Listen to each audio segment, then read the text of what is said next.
Welcome to our homecoming gala dinner for the class of 1980 to 1995, hosted by our Vice Chancellor, Dr. Sizwe Mabizela. It gives us great pleasure to acknowledge this special occasion as we thank you for taking the time to travel to visit your alma mater, reconnect, and re-establish friendships. My name is Samkelo Ntobeko Vukani Mgadi. I'm the SRC President of 2019. Our entertainment for tonight is the wonderful Santo band, and the DJ and sound engineer is Raymond Machupelo from RMR Music.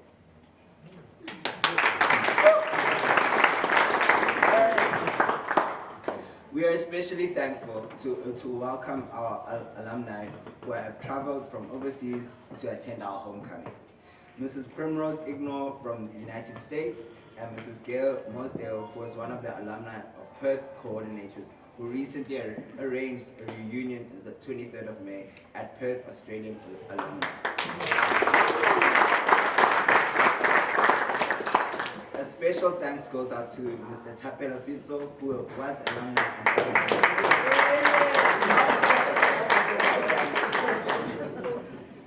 Before I begin, we must take a moment to reflect on the journey that has brought us thus far, to recognize those that we have lost, our fellow alumni of the classes of 1980 to 1995. Let us take a minute of silence to reflect on their lives and to show respect and to honor them. Please bow your heads.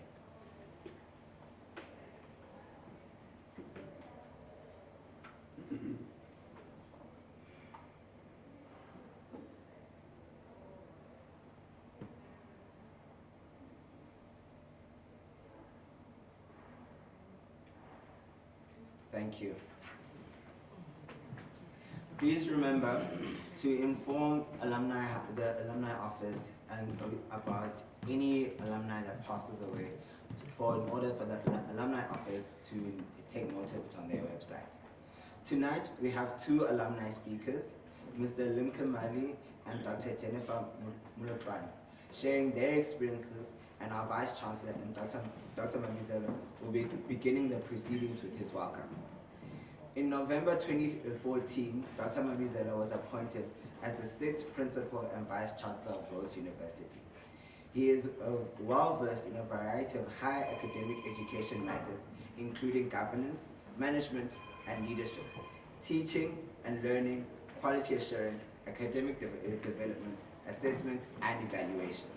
He has served as the Higher Education QC Auditor Panelist, and Dr. Mabizela has received numerous academic awards and recognition, including the honorary membership of the Golden Key International Honor Society, Pennsylvania State University Share Fellowship, and the FRD and NRFC ratings. Allow me to welcome our Vice Chancellor.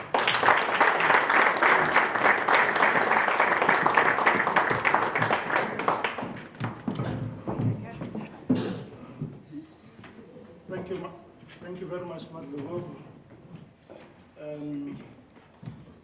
Friends, colleagues, and comrades, I thank you for the honor and privilege you have afforded me this evening to share a few thoughts with you.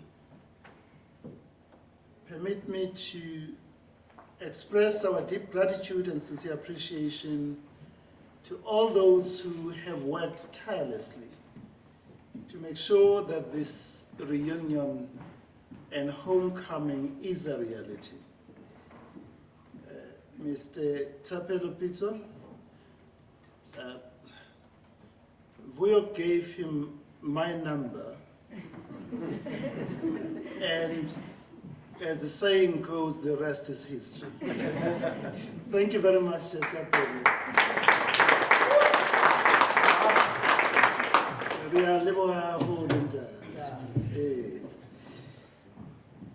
Our Alumni Relations Office and all the other alumni who have played a significant role in ensuring that this homecoming happens.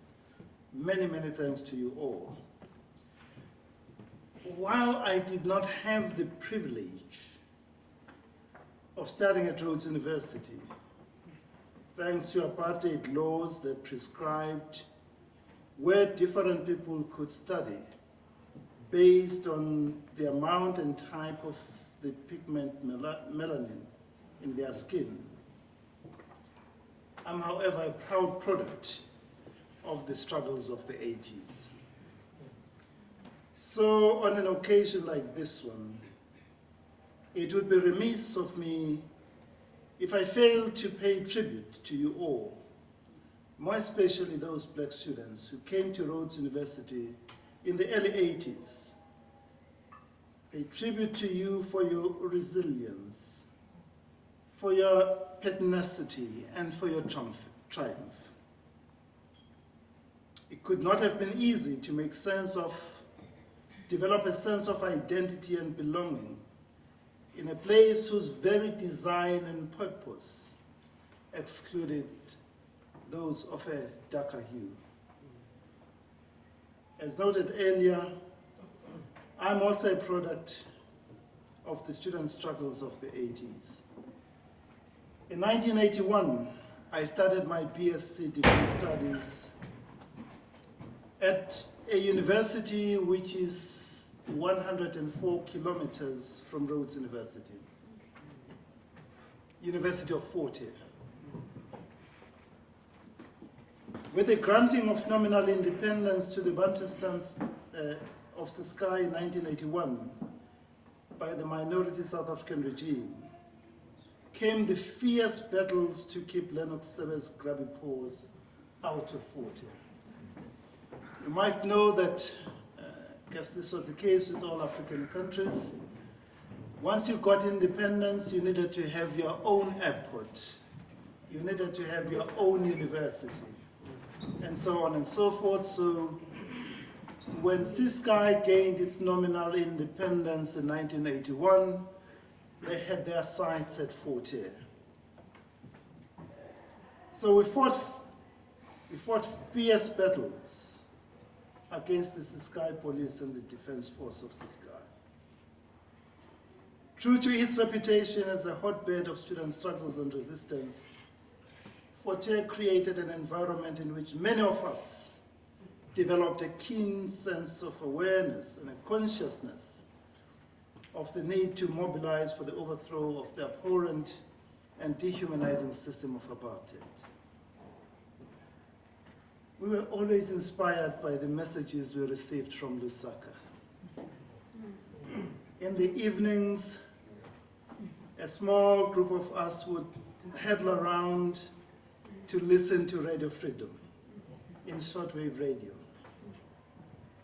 The broadcast would start around 7, and it would start with its signature tune of the sound of a machine gun, followed by Amandla, followed by Aibuye. And then they would sing that, not all of it, but they would just do one verse of Hamba Kahle Mkhonto. And then you would hear that welcoming message which would say, "This is Radio Freedom, the voice of the African National Congress and its military wing, Umkhonto we Sizwe."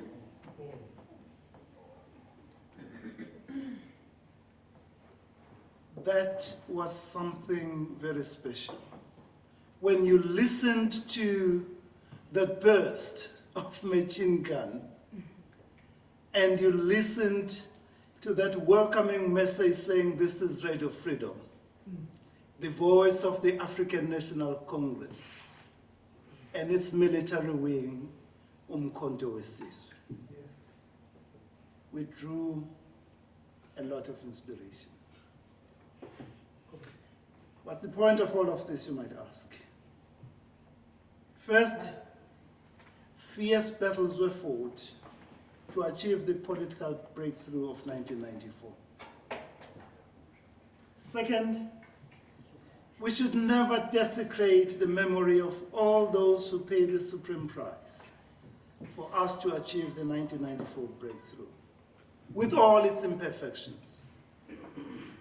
Third, We should never allow those who are motivated by untrammeled greed, corruption, and conspicuous consumption to derail us from realizing the society of our dream.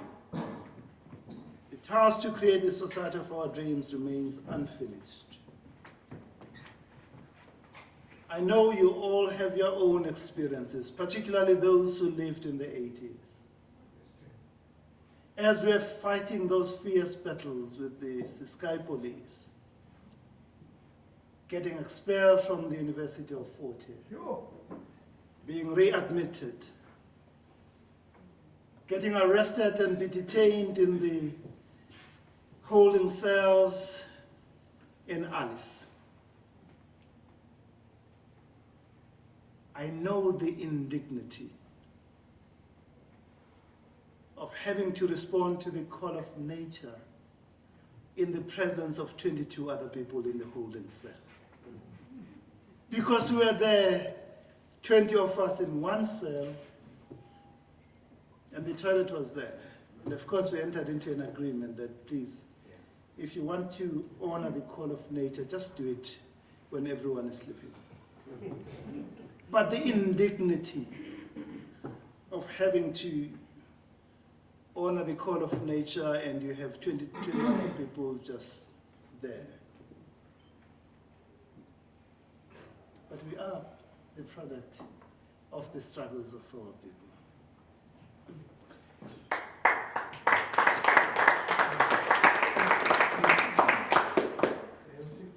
Of course, after some time we were released, and the condition of our release was to report at the police station in Alice twice a day, once in the morning and in the evening, and which meant one could not go home. And I look at some of the lawyers, Boyce Mwerane, those were people who were always on hand when circumstances of this nature arose. Some progress has been made, but far more still needs to be done. I hope that the irony of holding this gala dinner in this hall, which is named after Bantu Stephen Biko, has not escaped you. Steve Biko and some of the delegates to the 1968 New South Conference, which was held at Rhodes, left the grounds of this university to find accommodation in the township because Rhodes wouldn't accommodate them on our campus residences. And that, of course, was the birth of SASO, which would have far-reaching impact on the struggle of the people of our country. In 2008, when we named this building after Bantu Stephen Biko, we issued a public apology regarding our university's role, complicity, or lack of action during the apartheid years. This was a significant step in reconciling ourselves to the complex and divisive past of our country. This was followed by an open invitation to all our alumni who had boycotted graduation ceremonies during the apartheid period as a political statement. We invited them to attend one of our graduation ceremonies so they could complete that aspect of their relationship with their alma mater. This to afford them an opportunity to reconcile themselves with their alma mater and close that troubled and painful chapter of their lives. Today, our university proudly affirms its position as a preeminent center of excellence in higher education in our country. It's no longer a white or a previously white university. It is our university, a true national asset, a place of hope, a place of inspiration, and a place of aspiration.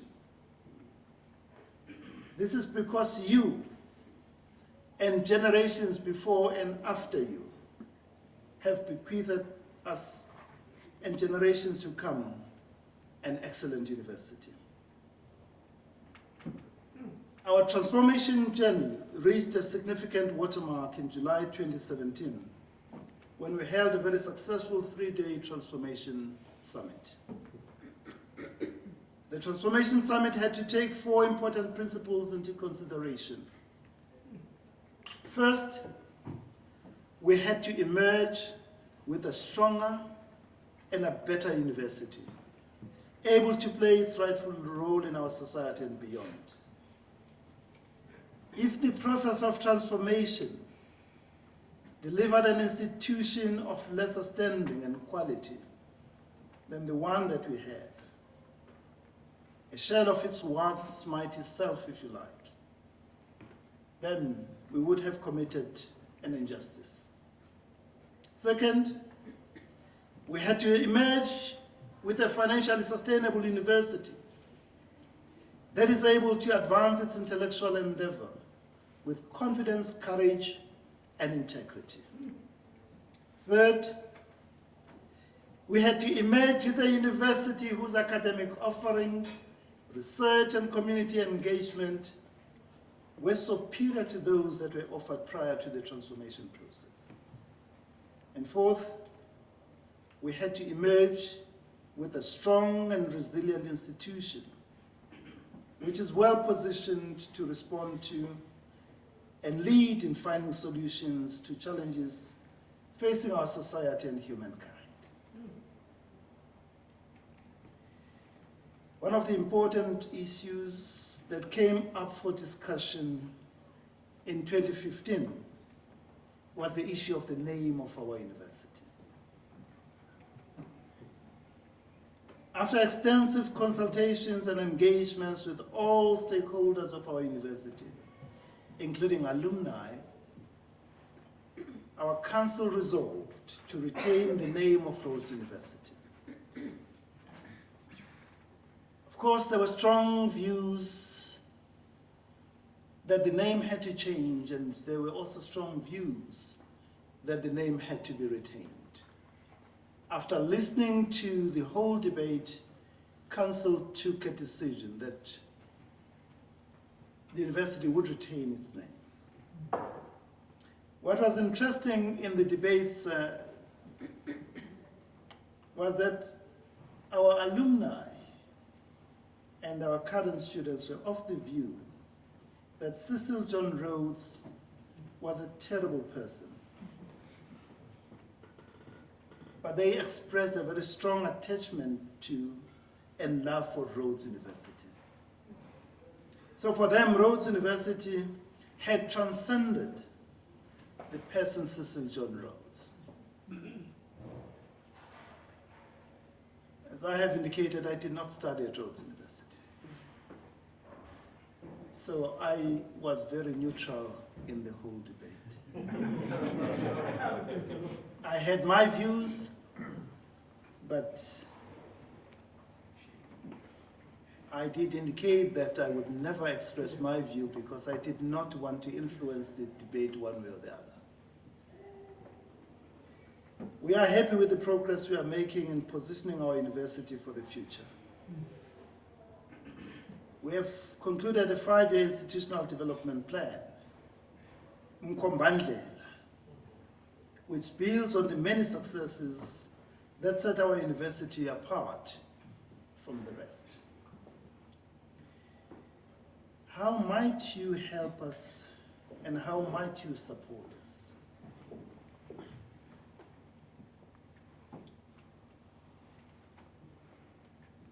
There was a time when we were experiencing difficulties. 2015 Fees Must Fall and 2016 Fees Must Fall protests, and April 2016 protests against rape, and so on and so forth. It was incredibly reassuring to receive messages from our alumni. Lincoln Mali, one of them, saying to me, "We are there. We are there." And I will forever be indebted to all of those who take time in times of difficulty just to reach out and say, how might we help? It means so much. And thank you very much. And many thanks to many alumni who sent messages of support and encouragement that allowed us to navigate some of the difficult times. So how might you help and support us? First, you are our ambassadors. Continue to do the great work that you are doing at the moment. All of that brings credit and honor to your alma mater. As Bennett suggests, be the reason someone feels loved and believes in the goodness of people. Be the reason someone feels loved and believes in the goodness of people. Every year at graduation ceremonies, I remind our new graduates that they are joining a special community of thousands of our alumni across the length and breadth of our continent and beyond. I tell them, many of them are involved in diverse fields of human endeavor to create a better society and a better world. Animated by our motto, Vis Virtus Veritas, strength, virtue, truth, and inspired by our slogan, where leaders learn, and guided by the values of integrity, respect, social justice, human dignity, human rights, personal excellence, and rational inquiry, they are determined to bequeath future generations a better society and a better world than the one they inherited from generations before them. We celebrate hugely when Mr. Vuyokahla serves on the New Gen Commission. We burst with joy when Justice Lex Mpati chairs the PIC. We claim them because they are part of our family. I was moved yesterday when Kuseli Fagu shared with us his project of building libraries for primary schools. I was moved when I listened to Primrose sharing how she was giving hope to the many first-generation students in her college. I was touched by Tapelo, underlining the importance of education. I know that each one of you is doing something to make a positive change in the world. As you do that, you bring honor and credit to your alma mater. Second, we have made a commitment that no academically deserving young person who is financially needy will be turned away from Rhodes University. That is, financial circumstances should never be a determinant whether a young person is able to access quality and life-changing education at Rhodes University. In this regard, I appeal to you to contribute generously to our Alumni Annual Fund and all our fundraising efforts. Your support here is vital. If we are to continue to make the learning experiences we value so greatly here at Rhodes University more available to all. You'll all be aware that government has provided full support for young people who come from families whose family gross income is 350,000 or less.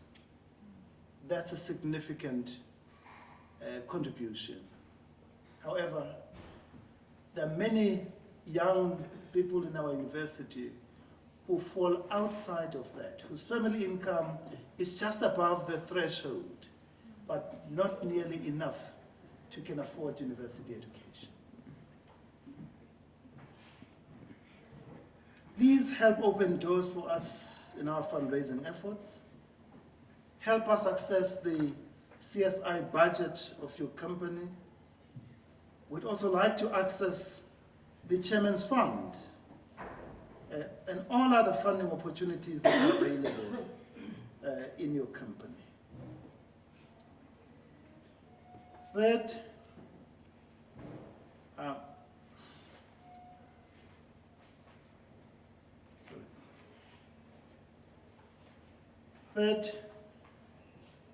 we have governance structures, such as the Council and the Board of Governors.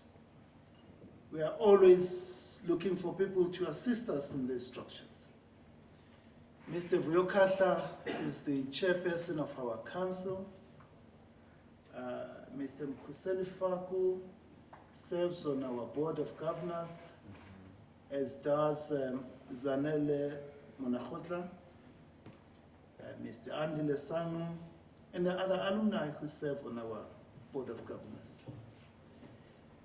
We invite you to participate in these, and we will send invitations when we have openings that need to be filled.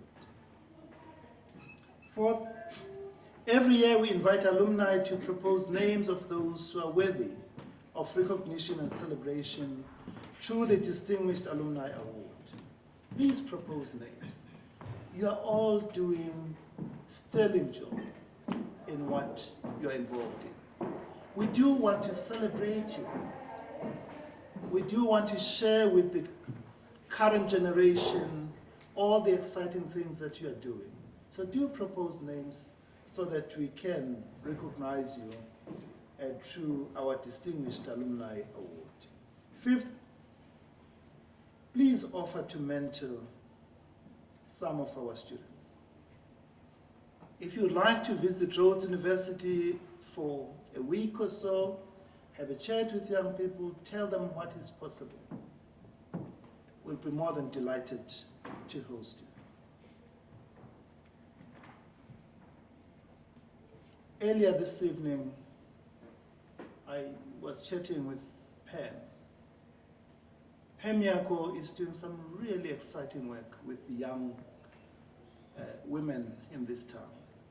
These are the things that are important to us.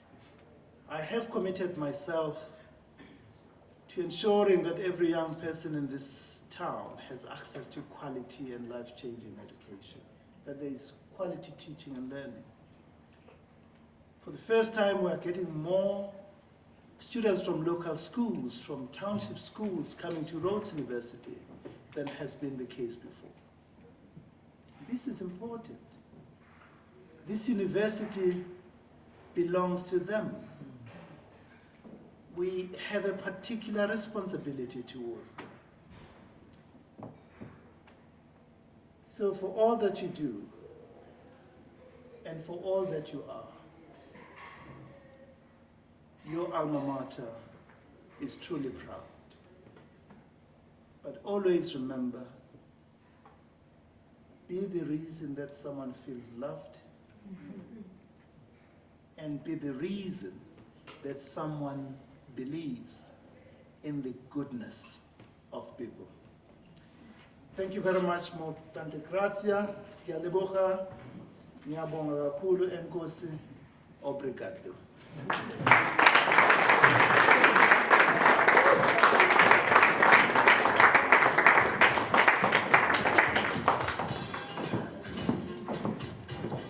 Thank you, Dr. Mabizela. I think one of the few, what I've picked up on a few words from the Vice Chancellor's speech. As some of you might know and might not know, I'm a history master's candidate. So like for these past 2 days, picking up on history and how even though the Vice Chancellor is not from Rhodes University, how his memory still resonates with a lot of you, and how you have this shared memory from different institutions. There's this shared memory and shared history. And this hold these 2-day events shows that you guys are connected through your shared history, and it is something to be appreciated. And also with your class as well, it has paved way for my generation as well. And so the work that you've done in outside Grahamstown, outside Rhodes University, is paving way for the future generations. And also that a Rhodes degree does not limit you to the 4 walls and to this campus, and it takes you to places outside, and even from a different institution, you become a vice chancellor of another institution as well. So it shows that Rhodes University's caliber has no bounds. And also I'd like to take this moment to echo the words of the vice chancellor in terms of transformation, and how transformation is just not a 1-day event or a 3-day event, but it's a continuous thing that has to be, and it's a whole journey as well. Thank you.